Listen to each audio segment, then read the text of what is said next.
समीकरण आज के लिए अच्छे दिख रहे हैं।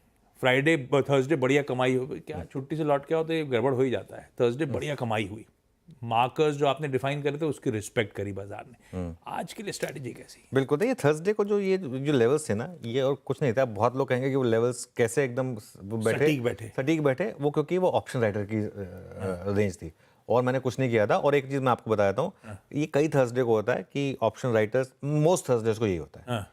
सिर्फ बीच बीच में एक आध थर्सडे आते हैं जिसमें वो ऑप्शन निकल पड़े।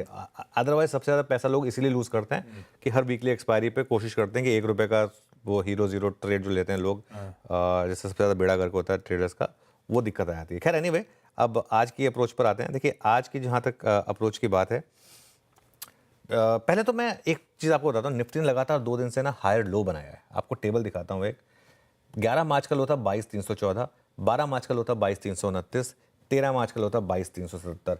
एक अप्रोच जो आपके पास ऑटोमेटिकली आ गई, 22,377 का आपका एक स्टॉप हो गया, बस सिंपल। अगर आप एग्जिस्टिंग लॉन्ग कैरी कर रहे हैं तो। हमने नहीं कराया था, हमने न्यूट्रल की बात की थी क्योंकि 3 दिन का वीकेंड आ रहा था। वो अब ये 140 पॉइंट का गैप अप देख के आप उससे वो नहीं कर सकते।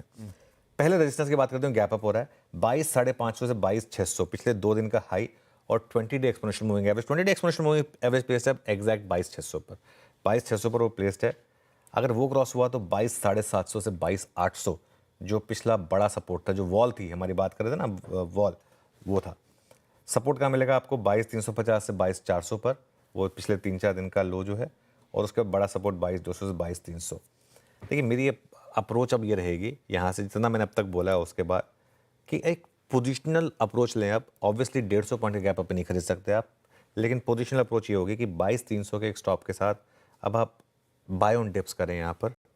22,350, 360, 370 तक की डिप को खरीदें बेसिकली, क्योंकि नई मंदी मुझे लग रहा है 22,300 के नीचे ही होगी।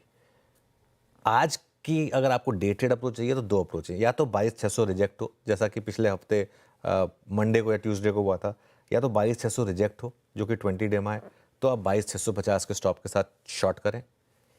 या फिर अगर आप 22,600 टिके कुछ समय के लिए, जैसे थर्सडे को नहीं टिक पाया वो लेवल, 22,600 टिके या तो दिन के लो के स्टॉप लॉस के साथ एक बाइंग अप्रोच करें।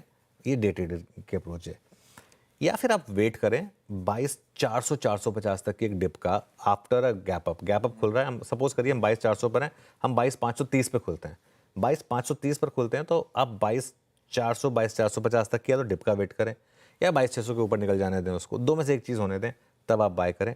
और जो भी करें आप पोजिशनली 22,300 का एक स्टॉप होगा आपके लिए। इंटरेस्टिंग। ये है निफ्टी 50 का हमारा अप्रोच। निफ्टी बैंक स्क्रीन पर आएगा। वैसे आज फिर इंडसइंड बैंक खबरों पे है, उस पर आगे बातचीत करता हूं। मेरे ख्याल से उससे निफ्टी बैंक की स्ट्रैटेजी पे असर नहीं पड़ना चाहिए।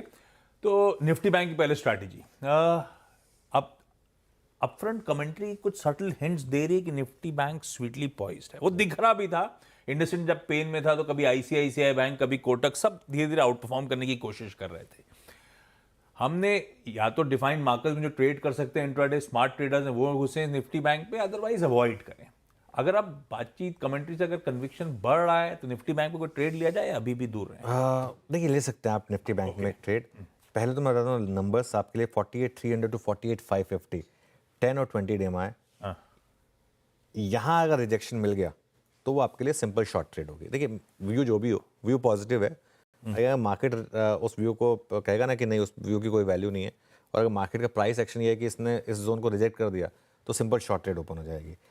उसके बाद बड़ी रेजिस्टेंस मिलेगी आपको 48,800 टू 49,000 ऑप्शन जोन। सपोर्ट है आपका 47,800 टू 48,000 पर, पहला सपोर्ट। और उसका बड़ा सपोर्ट है 47,500 टू 47,800 पर, जो हमारा मेक और ब्रेक जोन भी था, जिसको निफ्टी बैंक ने बार बार बचाया।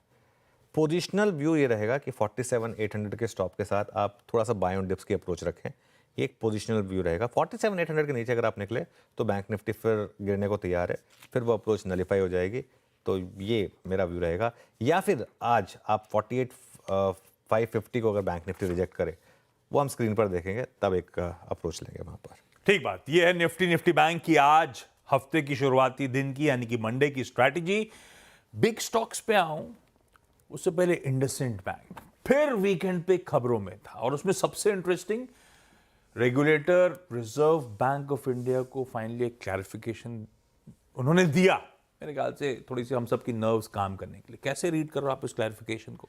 बिल्कुल, देखिए आरबीआई आके ये नहीं कहेगा कि बैंक में दिक्कत है, आरबीआई साहब यही एक्सपेक्ट करेंगे। लेकिन फिर भी जो भी है, आरबीआई ने क्या कहा, क्योंकि आरबीआई नहीं चाहता कि पैनिक हो, और इसके लिए आरबीआई ने साफ कहा है कि देखिए बैंक के ये जो आंकड़े हैं इनको लेकर कुछ अफवाहें हैं, लेकिन उनके हिसाब से बैंक की फाइनेंशियल पोजीशन जो है वो सेटिस्फैक्ट्री है।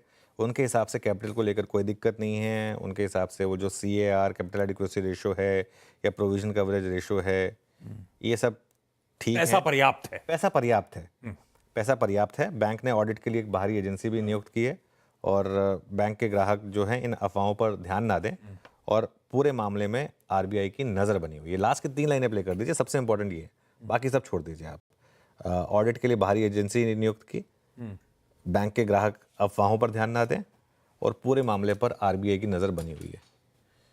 मैं एक चीज़ पूछूंगा, आप आरबीआई जैसे रेगुलेटर से और क्या एक्सपेक्ट करेंगे? वो यही कहेगा। और एक चीज़ मैं आपको फिर कह रहा हूँ, आरबीआई ने आज तक किसी भी डिपॉजिटर का पैसा डूबने दिया ही नहीं है, वो फैक्ट है ये।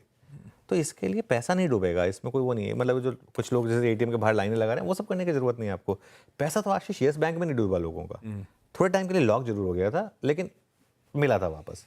तो इसके लिए मुझे लगता है कि इससे आपको कोई, इसका मुझे नहीं लगता आपको स्टॉक एंगल लें, वैसे स्टॉक बैन में है। मुझे नहीं लगता, देखिए ये यहाँ पे ना बहुत ज़्यादा गैम्बलिंग करने की ज़रूरत नहीं है। ये इस तरीके से करता रहेगा स्टॉक। देखिए अब कहाँ 706 का हाई, कहाँ 667 का लो, ये सब चीज़ें अब इस बैंक में होती रहेंगी कुछ समय के लिए। 600 से 800 की एक रेंज बन गई है कुछ टाइम के लिए इंडसइंड बैंक की, अभी उसी में रहेगा ये, उसके बाद देखेंगे। लेकिन मैं कंप्लीटली अवॉइड करने कहूँगा, क्योंकि और काफ़ी स्टॉक्स हैं मार्केट में। हाँ बिल्कुल, खबरें और भी हैं, ASM में भी चला गया है, सब डिटेल में आगे बातचीत करेंगे। ये क्लैरिफिकेशन ध्यान रखिए, डिपॉजिटर्स के लिए है, ट्रेडर इन्वेस्टर बंधुओं के लिए तो अभी भी एक टफ पाथ है नेविगेट करने के लिए। इंडसइंड बैंक आगे बातचीत करेंगे। आज